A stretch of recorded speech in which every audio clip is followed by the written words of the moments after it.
1:27 to go. McNabb dropping. It's intercepted. And the 10 to the 20. Going coast to coast. Rodney Barber to the 50, to the 40. Barber to the 30. Nobody's going to touch him. Rodney Barber. Ahead. 5.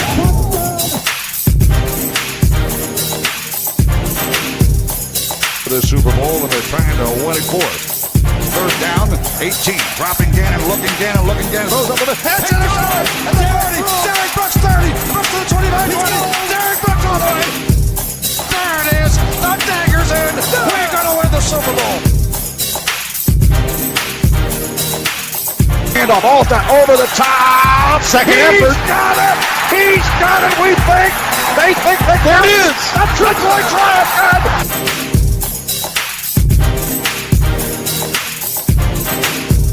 He's tagged at the 41-yard line. That time the blitz pays off. And down and 10. Blitz coming. Haggerty flushes. He's tagged at the 41-yard line. That time the blitz pays off. And Levante David has a quarterback sack.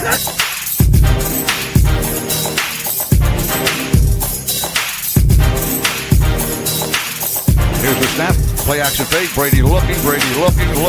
Throws toward the end zone. Caught ball. Touchdown Tampa Bay Buccaneers. Gronkowski's got 2 today.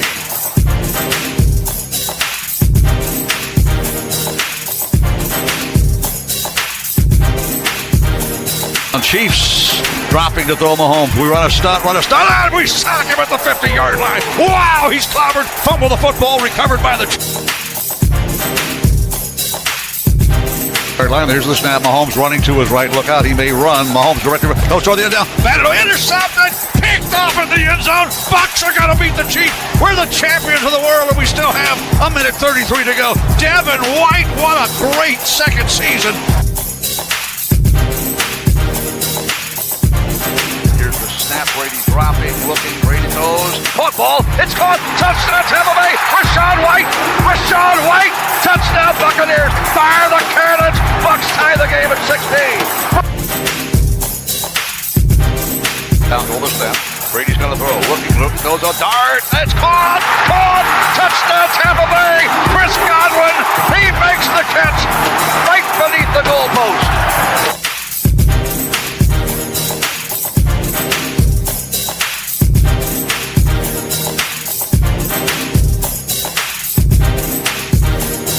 Mayfield has time, cocks the arm, runs the ball. He's going to run to the 30. He runs to the 35. He has a first down. Wow. Hippie ankle, bruised ribs. He's got guts.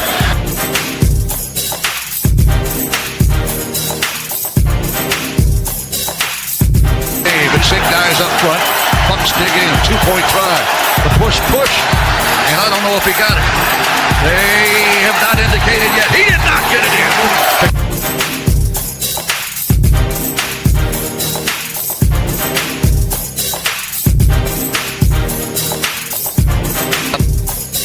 In motion, Shepard to the left. We fake the end around, hand the ball off, running to the right. Irving inside the 10 to the 5. 3-2-1. Touchdown Tampa Bay. Bucky Irving takes it to the house.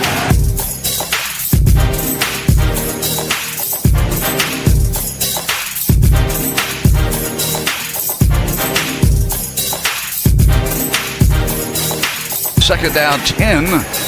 Rachaad White now in the backfield. Baker Mayfield throws a sideline route, outfield. Caught ball to the 5. Touchdown Tampa Bay. Mike Evans does it again. Fire the cannons, Bucs.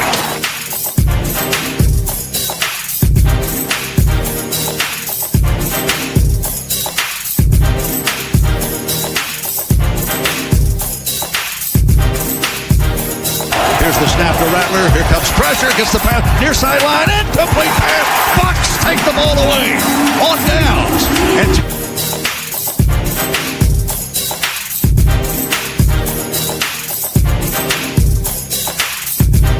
now in motion.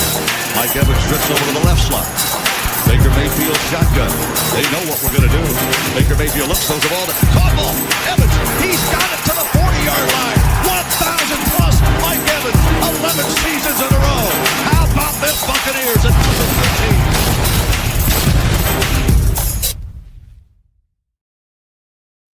What's going on, guys? Welcome to the Frozen Pirate Podcast right here on the Sports Web. Thank you guys for joining us. I have a pretty good show lined up for you guys. Not going to take up too much of your time because obviously this time of the year there's not really too much to talk about. I mean, we've covered pretty much everything throughout the week here on the Sports Web. But first and foremost, I do want to say this. I would just want to thank everybody out there for tuning in last week. The response was incredible. 888 views on the first episode on the Sports Web is truly amazing.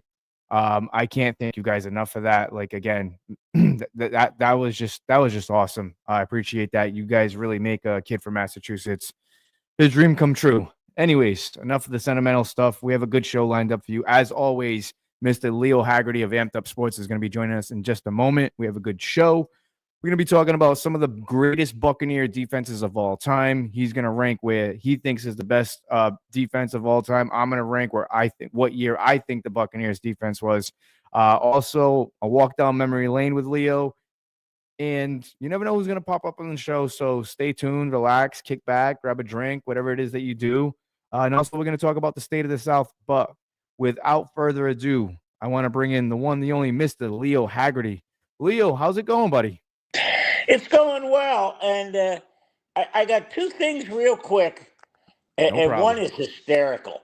The first one is the NCAA has decided that they're going to go to straight seeding for the playoffs, which is good. They're not going to have any, automatic seeds, but the top team outside the Power Four is going to get a bid. They're just not going to have a guaranteed bid like they did last year with Boise State. They're in, and nobody's going to be guaranteed 1, 2, 3. They're going to take a look at the end of the season as, who should be in and who should be out. Now, hopefully, they'll kind of look at this and say, all right, we're not going to put 6 SEC teams in and 6 Big Ten teams in, because that'll just say, okay, we don't want to watch this. But, and here's the second one, Louie, and I'll tell you what, I want people to turn on the ACC network. Clemson is playing NC State. And, you can watch this, but turn your sound down. And I'm going to spell the pitcher's name for Clemson. Titsworth. I'm not even going to try to pronounce that. Yeah, say it exactly. One more time. Titsworth.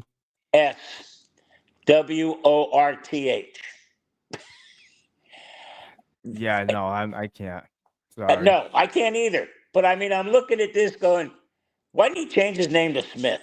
I mean, it's crazy. But Louie, I had to throw that out as a little bit of levity before we start, because the reason why we had to go with levity is, did you ever think pushing somebody in the butt would bring so much excitement to the National Football League? Let's talk about this. Let's talk about this. This whole tush push situation. Everybody's like in an uproar. Leo, what are your thoughts about this here? This is your second time on the Frozen Pirate Podcast. Maybe some people haven't seen your wonderful face, but Mr. Leo Haggerty, what is your thought process of the tush push? How do you feel about this? Do you think they should ban it? Did they make the right decision? I'll let you go first.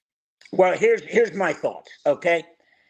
There's no evidentiary coming out that this is causing any type of injury.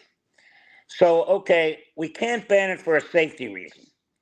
The second thing is, well, you're banning it because the only two teams using it are the Eagles and the Bills, because the Eagles have this offensive line that is just generational, and the Bills have a generational quarterback who says, just give me the ball and get out of the way.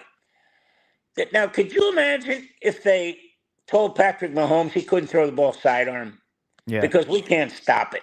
Can you imagine if they told defensive backs, well, you can't tackle hard because we don't want anybody getting hurt? Well, you know what? Just you let this alone. But I'll tell you what, next year it's coming back, because the vote was 22-10. 24 would have it banned. And the fact that you're even thinking of banning something that you'd be penalizing a team just because they can do it. The only reason that they're banning it because the other teams can't do it. So, Yeah, you know, yeah. I mean, you got it's how much softer is the NFL going to get? I mean, it's like a bunch of crybabies, in my opinion. Like, just stop it. That's it. Just stop it. Like, unfortunately, the Eagles, they do it well. The Buccaneers stopped it. I just think you got to let them go out there and play football. Come up with a defensive scheme. You know what they're going to do. Try to come up with a defensive scheme to stop it. I know the Buccaneers just got Desmond Watson and they got Vita Vea. That's their tush push defense right there. And not only that, it's just that's like telling Tom Brady, "Hey, you can't throw the football in 2 seconds anymore. You can't get rid of it in 2 seconds." You yeah, you can't. got to hold it for 3 Mississippi, right? Yeah, you gotta hold it for 3 Mississippi, and you can't do this. And you brought up a good point. It's like telling Patrick Mahomes you can't sidearm the football. It's like telling Michael Vick back in the day, "Hey, you can't run the football. It's not fair." It sounds crazy. It's to me, it's ludicrous in my opinion.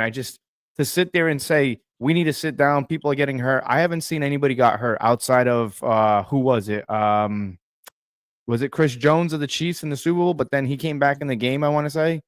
Yeah. So, I Yeah. mean, but, so it's just like nobody's really gotten hurt from it. I just think this is a play that, unfortunately, teams are going to have to be forced to stop, But you know what, So, Louie? You're right. You're right about this. It's one injury away from being banned. yeah, If it's true. somebody gets hurt seriously, they'll ban it. Right now, they just don't have that type of evidentiary material to say, okay, tush push causes this. Well, they don't have that right now. Once Right. they get it, that's when it's going to happen. Do you think they should ban the tush push, or are you okay with it? Oh, I'm okay with it. I mean, Me too. the worst thing I thought they did was when offenses weren't scoring points, they just said, okay, you can't bang the receiver more than 5 yards down the field. Right. Okay, that's, now you got to actually play defense. And the one rule I wish somebody would change is the pass interference rule. Make it Yeah. like college, 15 yards. And I watched so many times on 3rd and long or 3rd and extra long with the Patriots, Gronkowski would run down the field, Brady would throw a sky ball right up in the air, Oh, yeah. and they'd call pass interference and get a first down. And, Yeah. and there was no way they were going to complete that. So it's Nope. crazy. Yeah, it's to me, in my opinion, it's getting tougher and tougher for defenses to defend offense because I feel like the NFL is kind of moving into more. It's the reason why they're the number one rated sport in all of America. I mean, and I feel like they implemented a lot of stuff on go up against the defense because they want more points scored. They want the game more exciting. But then again, nobody does football or sports like the NFL, in my opinion. I mean, it's all year long. I mean, hell, the schedule drop is talking itself. I don't really see other sports outside of the NFL making a big deal about all this stuff. So the NFL, I mean, I'll give my props to the NFL. They do a great job of marketing everything. They do a good job of doing the schedule drops. I wanted to ask you though, real quickly, before we start getting into other things, the Pro Bowl. What can they do to fix the Pro Bowl, in your opinion? Get rid of it. It's unfixable. You Yeah. can't. There's just way too much money at hand. These guys are making, and you know what? If I'm an owner, the fact that you're even talking about flag football, if I'm an Yeah. owner, I'm just sitting down with my guys. I said, hey, look, fellas, you're not going to play flag football as long as you're under contract with me. Not Oh going to yeah. happen. I know We you talked want a about gold this medal. last night, Leo. It is, to me, I agree with you 150%. To me, it's a liability in itself. Like the whole flag football situation, even the Pro Bowl. I agree. The Pro Bowl is not what it used to be. It will never go back to its former glory. These guys don't really care about playing in the Pro Bowl. If I'm the NFL, I would just do a skills challenge, and that's it. I would just do a skills challenge. I mean, this whole flag football situation. I mean, I, I I'm gonna vent on this one for a second, Leo. Well, growing up as a kid, watching the NFL, I was like, these are men. Like, how can I put it? These men, they took pride in their skill set. They took pride in playing the game. And I remember watching, like, leading up to the Super Bowl, they would have skills competition, which was amazing. And then after the Super Bowl, you'd have the Pro Bowl. And people actually played in the Pro Bowl. Sean Taylor knocked a dude out in the Pro Bowl. A punter. A punter at that. That'd be 15 yards ejected from the game, and his game check would be confiscated, and he would have to pay a $250,000 fine. But back in the day, the Pro Bowl was fun to watch. To me now, it's not that guys today don't take pride in it. It's a business decision. And you know what? If I'm an agent, I'm telling my guy, why do you want to go out there and get hurt in a meaningless game? And we talked about Robert Edwards last night, running back from Georgia. They decided to play a touch football game on the beach, blew out his knee, never played it down. Yeah. Never played down in the NFL. You know what? That's just there's only so many chances you can take. And you know what? The Pro Bowl, it's kind of like the Ottoman Empire. It was the sick man of Europe. You had to put it out of its misery. Same thing here. And hockey got smart. Hockey saw this wasn't working. So they went to the Four Nations face-off. What a great move. The NBA, they're on life support too, because people aren't going to watch a 220 to a 210 game where the only defense there is the fence outside. Yeah, again, I think what the NHL did with the Four Nations was such a change of pace. It was a breath of fresh air, and it was fun to watch, and it was exciting to watch.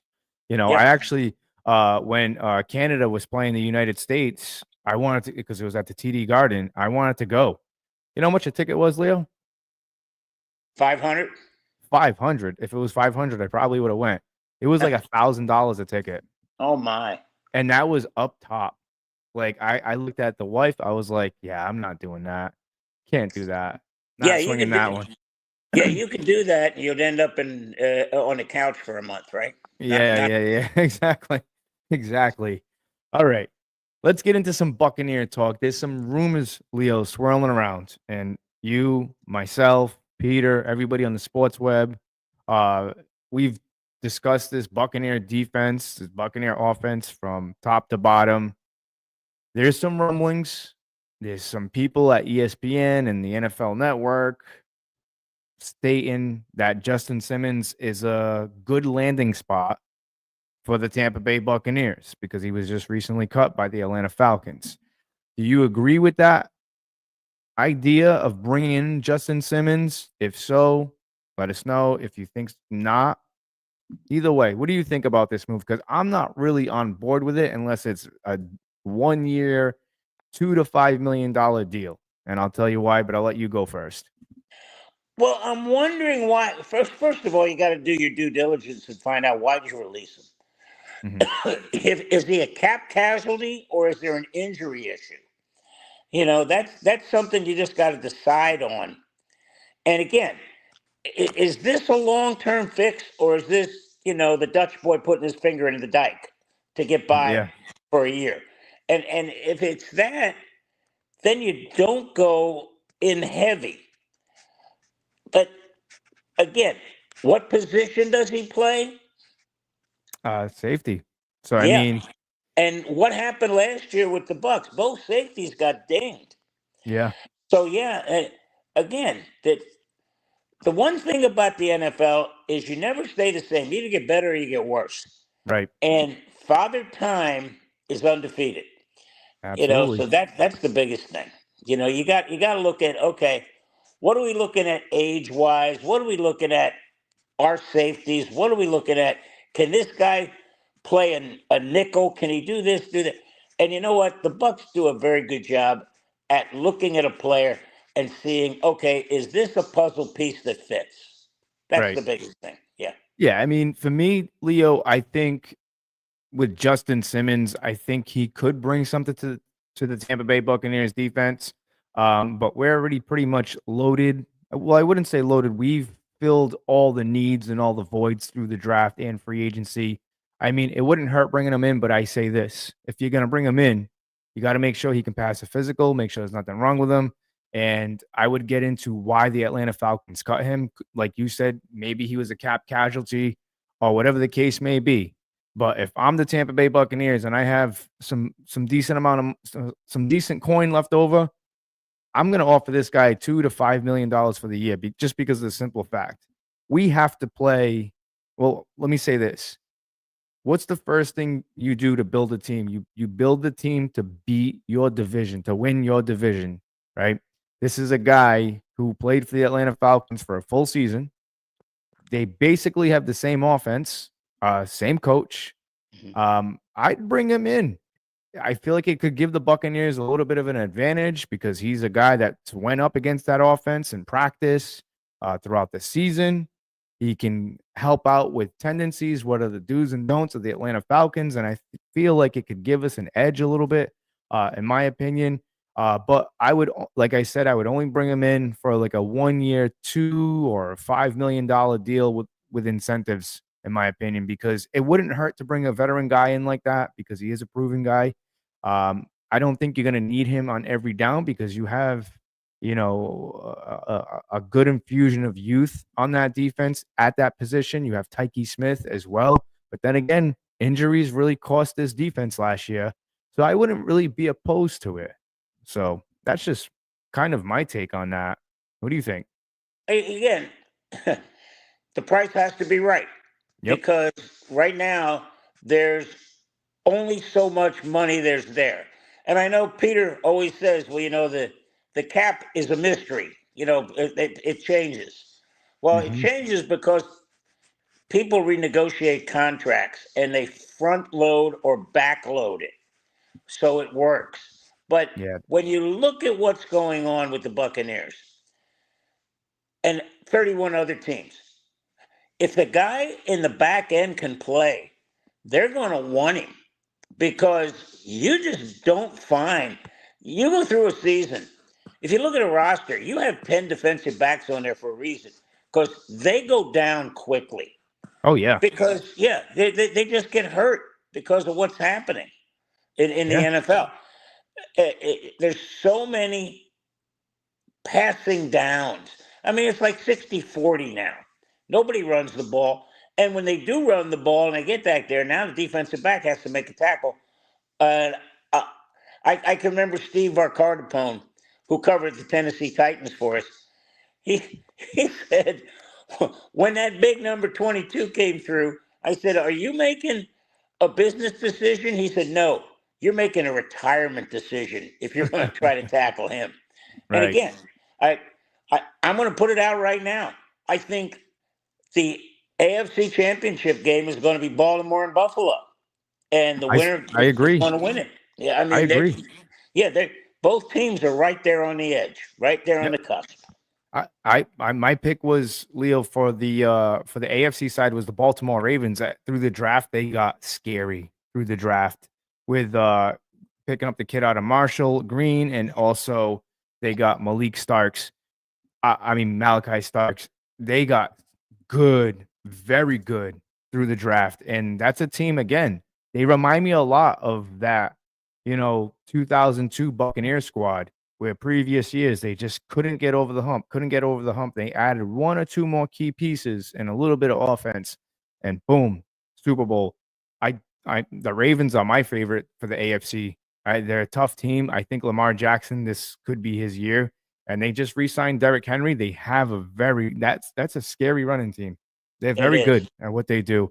And who knows? We could be seeing maybe, I'm picking the Buccaneers to go into the NFC Championship game because let's face facts, this team is built well. We heard the offensive coordinator talk. He said a lot. He said all the right things, and this is pretty much the same offense coming back. So with that being said, let's get into the state of the NFC South. Who's rising? Who's sinking? In your opinion, it's way too early. It's just a segment I like to do on the show, Leo. It's still way too early to be predicting the NFC South and where teams are going. But, we've talked about it. If you ask me, I still think the Tampa Bay Buccaneers are on top of in this division. But is there a possibility they could lose this division? Oh, absolutely. Yeah. If Baker Mayfield goes down for a significant amount of time, we're going to find out real quick if Kyle Trask can do this. But again, if he comes in and you're one or two significant injuries away from going from the penthouse to the outhouse quickly. Yeah. Oh yeah. Yeah. And you got and the NFC South. I mean, I keep saying this to people. The Carolina Panthers have gotten a lot better. Dave Canales has got them on the right track. They had a really good draft. The Atlanta Falcons, they're still worthy of competition, in my opinion. And the Saints are going to be the Saints. We still don't know. We see this all the time. We predict this one team, to be the worst team in the NFL, and they wind up turning out to be pretty decent. We see this every year. It's so early. So early. Like I forgot the term you used, but you said something about paper defense. This is just a paper defense. I'm gonna say it. I predicted 13-4 for the Tampa Bay Buccaneers this year, but that's my paper prediction because on paper, this team looks like they're 13-4 on paper. So I'm excited about this year, and I'm excited to watch the NFC South. But that's why I said bringing in a guy like Simmons week one going up against Atlanta, that's a must-win game right out of the gate. That's so important because you have to set the tone. I think this year, especially after you lost both games to Atlanta last year. Yeah, you cannot afford to start the season behind because you only got two cracks at the Atlanta Falcons, and if we can sweep the series against them, then you have Carolina on the back end. I'm not too worried about the New Orleans Saints because as much as I try to not say, hey, they're not going to be as bad, I think they're going to be a bad team this year because they're rebuilding. They're in cap hell. They have a lot of problems in New Orleans. I'm not going to say they're irrelevant because the season hasn't started.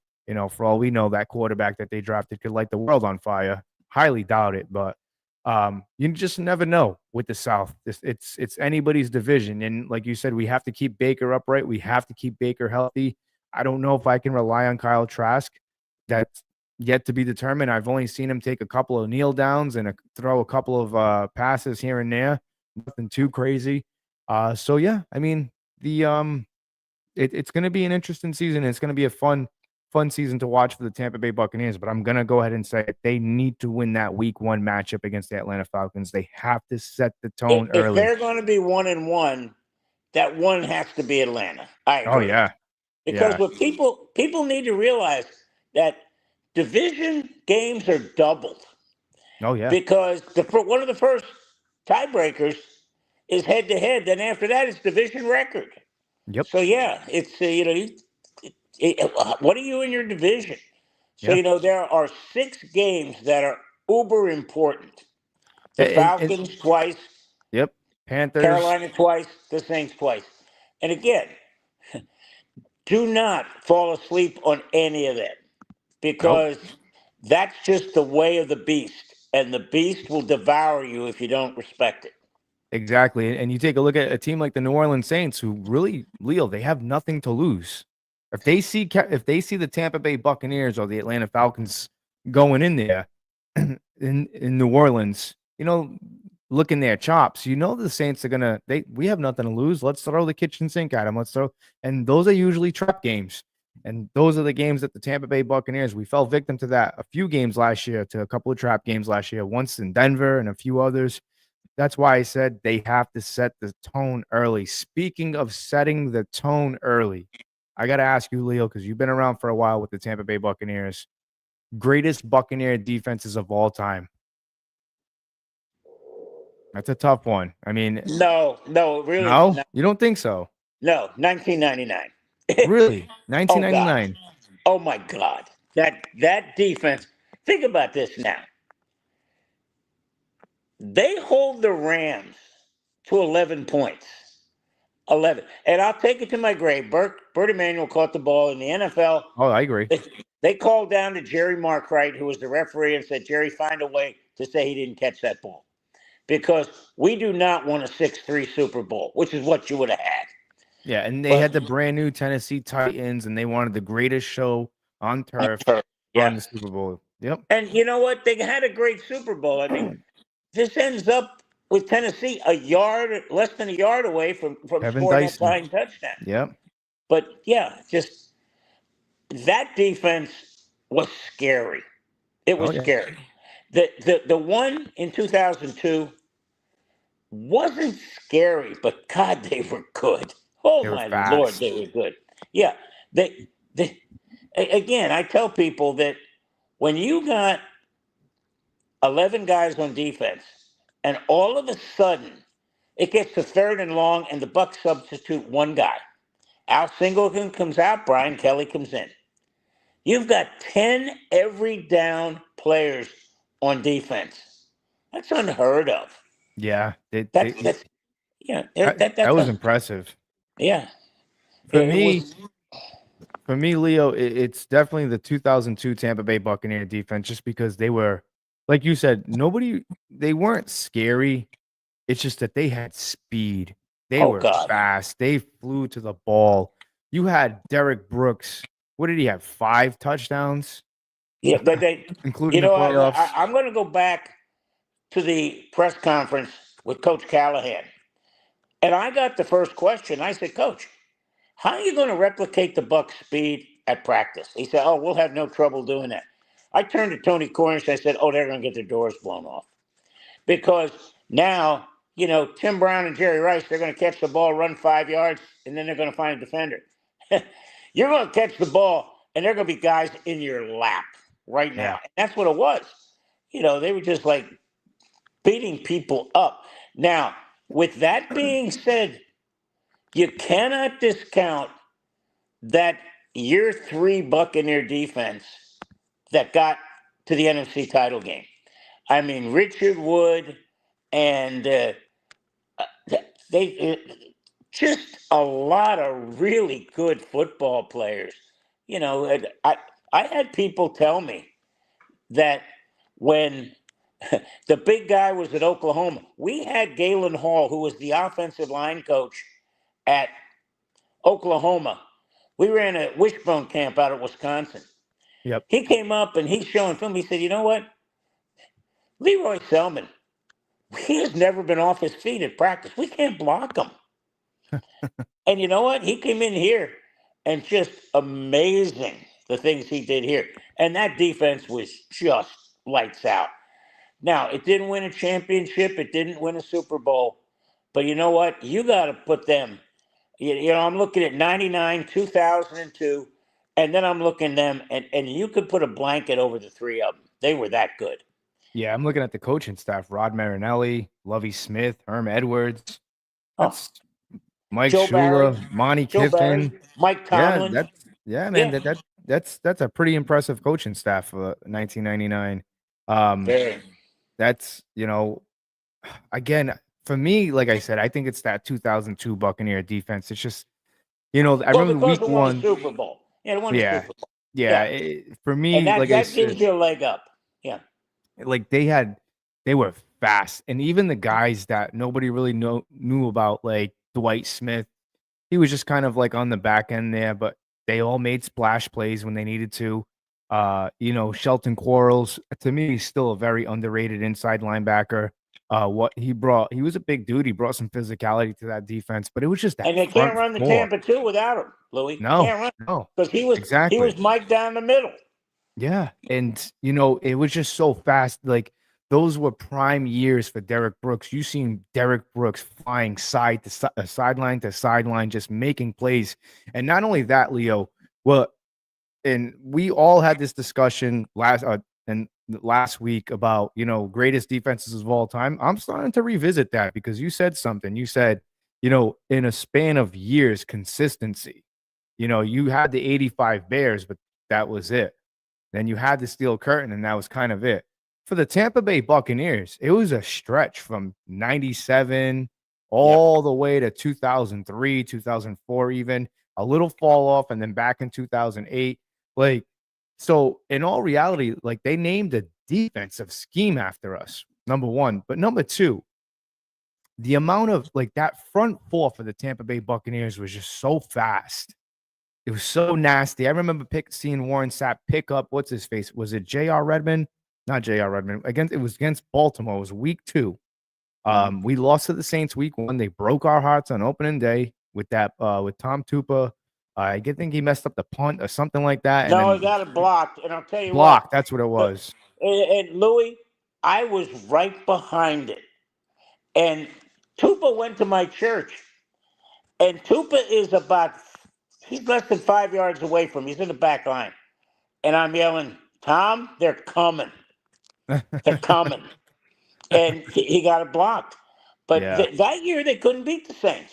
Yeah, Even we with the got Super swept by Bowl, the couldn't beat the Saints. Saints. Yeah, we But got swept by the Saints. Aaron Brooks, Deuce McAllister, those guys, Joe Horn. I remember that year. Yeah, that was 2002 was a fun year though, because watching that year there was a lot of growing pains, but that was probably one of the funnest Buccaneer teams I've seen. But again, that defense was just so fast off the ball.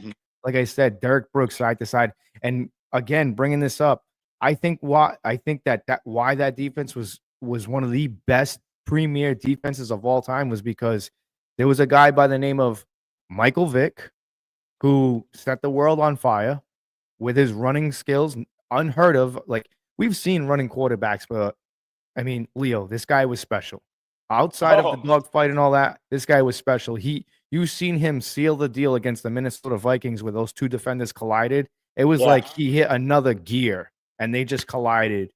And I'm not gonna lie, I was a little nervous when the Falcons were coming into Tampa. I was like, damn, how are they gonna stop like Michael Vick? Because I liked Michael Vick. As a kid, you gravitate to certain plays and stuff. You have your team, but you still like to watch these other guys. And Michael Vick was incredible.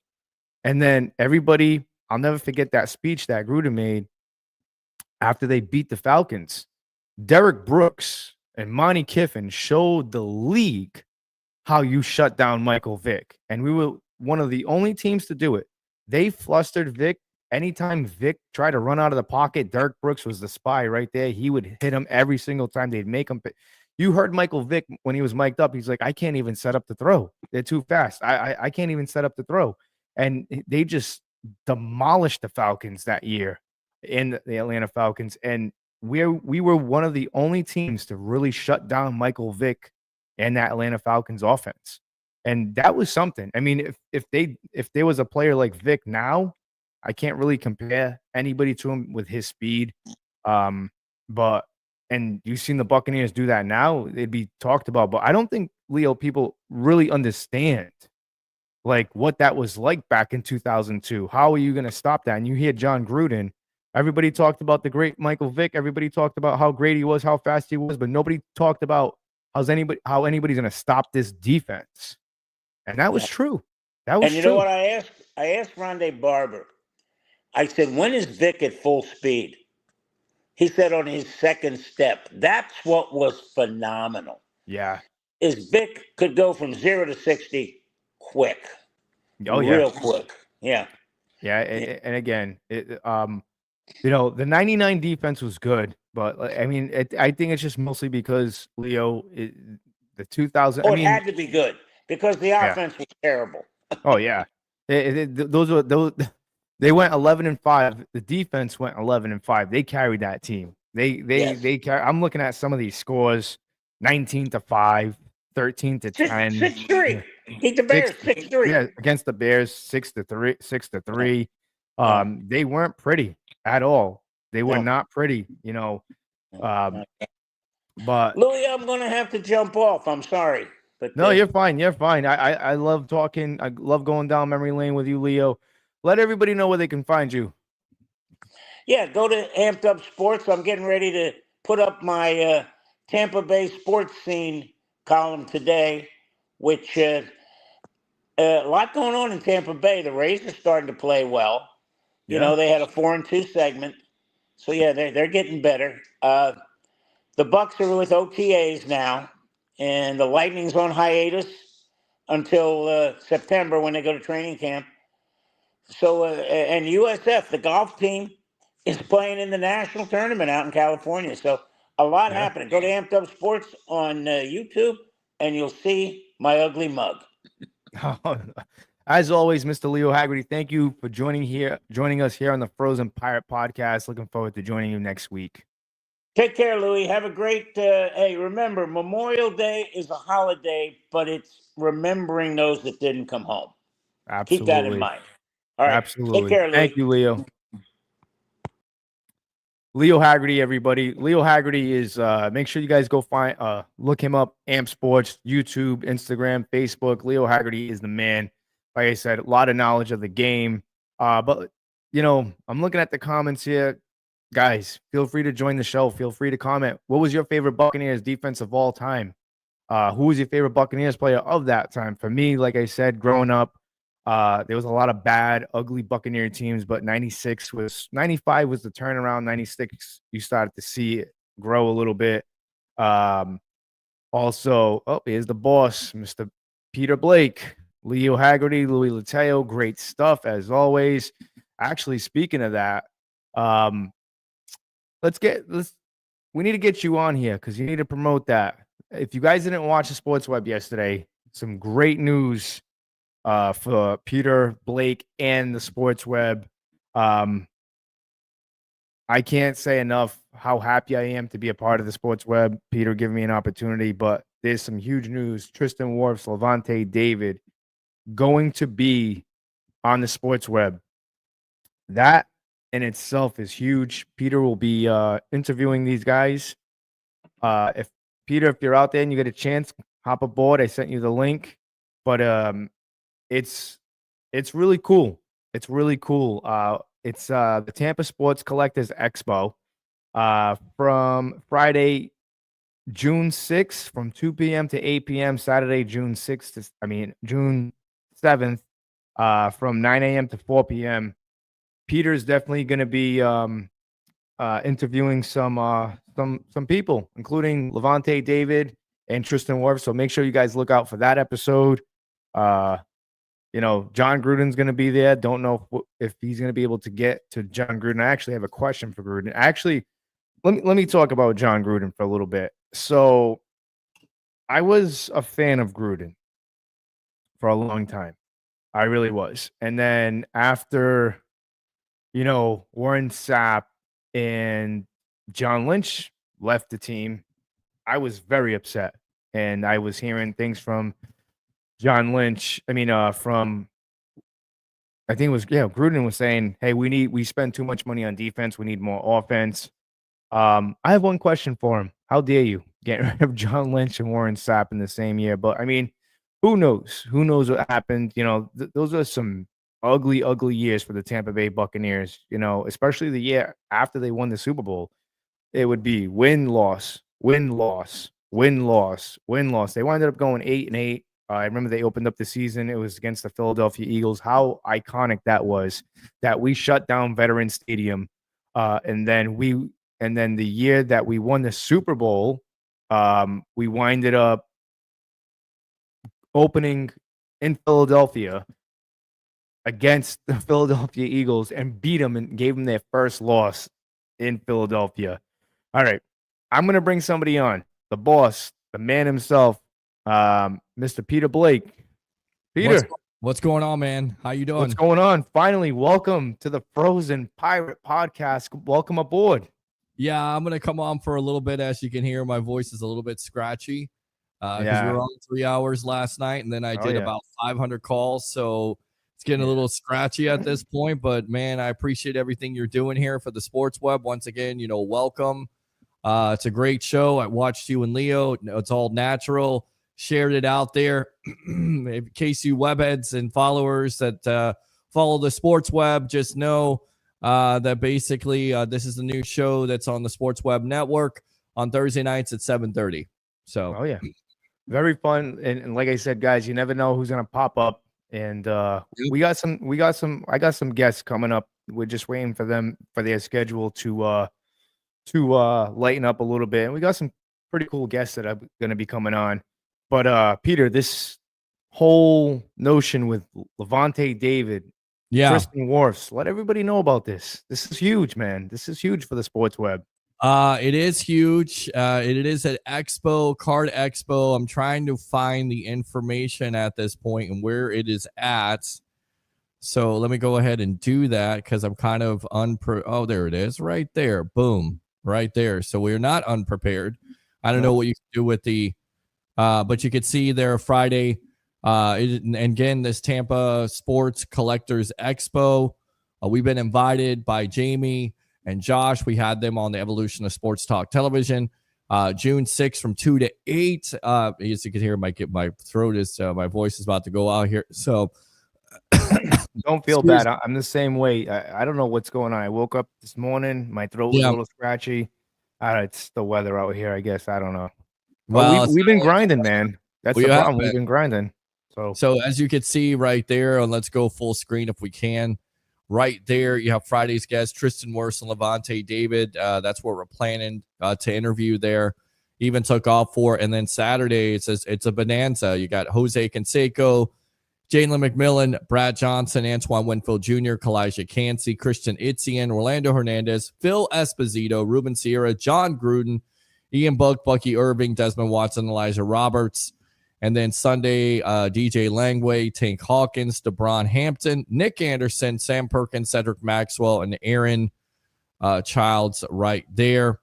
Again, $5. Parking, of course, you got to pay for parking, but $5 to get into this right here is unbelievable. It's for 3 days, June 6th, June 7th, and June 8th.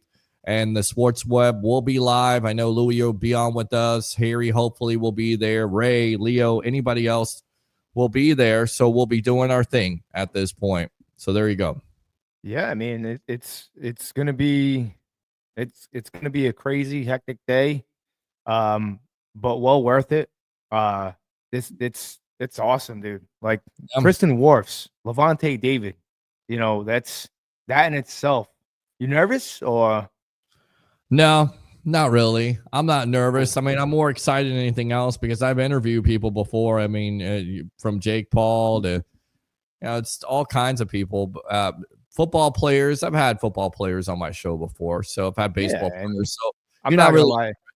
When you had Seneca Wallace, I was a little nervous because you were like, "Hey, man, you got anything you want to ask him?" I was like, "Oh, man, I'm just listening." And then kind of it's I can understand why people get a little starstruck, but like you got to understand they're just kind of like me and you at the end of the day.